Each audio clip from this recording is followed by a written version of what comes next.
So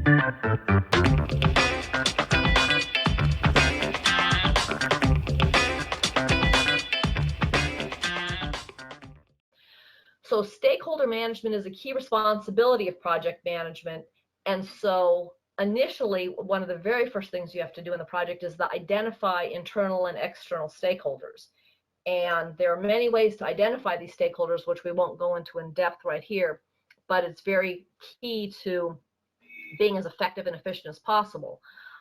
Again, we've got to determine the requirements of the various stakeholders and make sure that we communicate to them what we're doing towards their goals and responsibilities.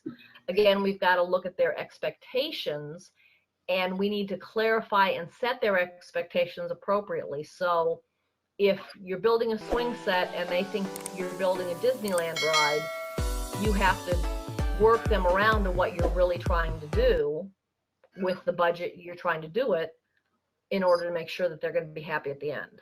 And then, of course, you've got to keep up communication with stakeholders, and obviously not all of them need the same level of communications.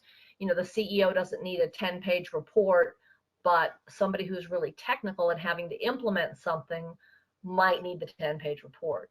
So again, you need to understand the practices of stakeholder management, which we'll talk about in Chapter 13, to answer the scenario-based questions, and Chapter 13 of your book. And now we have a little quiz. So which of the following is not a characteristic of a project? Anybody want to throw out the potential answer without A. To the next slide? A. A. Any other thoughts? Okay, indeed, the correct answer is A.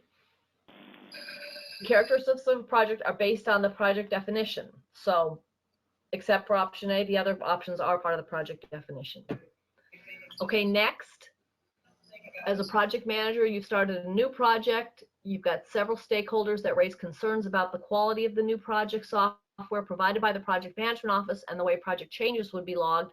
As a project manager, should you do, okay, and pick of the following four. It says, oh, what should you do?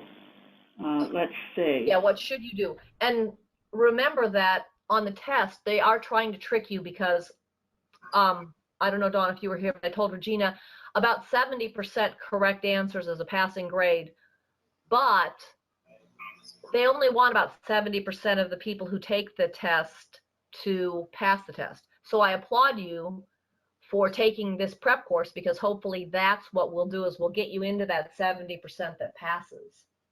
I'm going to say D. I would B. Did you, And what the did you answer is indeed I B. said, okay. So, and again, What'd you say? I said B. You both said B, so you were both good. So in the context of the test, often there's more than one right answer or more than one answer that looks good, but it's only the best answer that is the right answer. So, Regina, I don't know if you heard me say this, but Dawn, even you can hear me say this twice. Read the answers first before you go to the question, especially if it's a long, involved question. Okay. Okay, and identify the least important stakeholder from the given options.